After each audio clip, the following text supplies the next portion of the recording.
গুম হত্যা ক্রসফায়ারের মাস্টারমাইন্ড শেখ হাসিনা।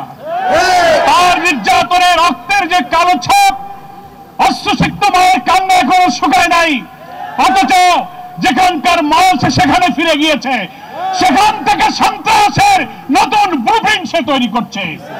2006 সালের 28 অক্টোবর থেকে শুরু করে পিলখানার হত্যাকাণ্ড, হেফাজতের হত্যাকাণ্ড, তারপরে বাংলাদেশের ইসলামী আন্দোলন নেতৃবৃন্দকে বিনা অপরাধে সাজানো মামলা, সাজানো সাক্ষী, সাজানো বাদী, সাজানো বিচারক দিয়ে নির্মমভাবে জুডিশিয়াল কিলিং করা হয়েছে।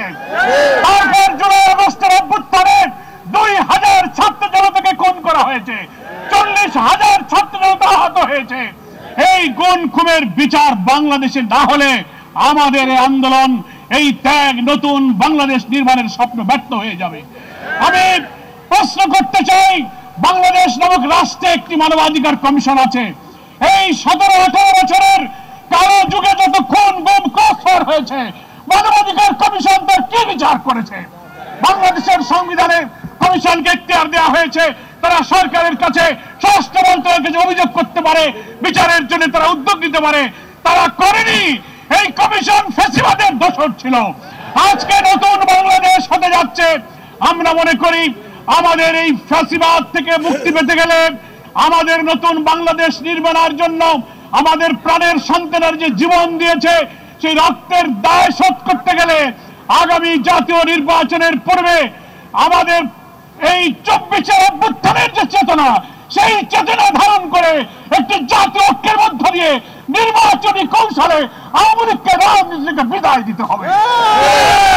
প্রিয় ভাইরা আমার, আজকে বাংলাদেশের মানুষ বর্তমান সরকারের অর্থাৎ অন্তর্বর্তীকালীন সরকারের প্রধান উপদেষ্টা ডক্টর মোহাম্মদ ইউনূসের ডাকে সাড়া দিয়ে গত 4 তারিখে দেশ এবং দুনিয়াকে আমার জাতীয় ঐক্যের প্রমাণ দিয়েছি।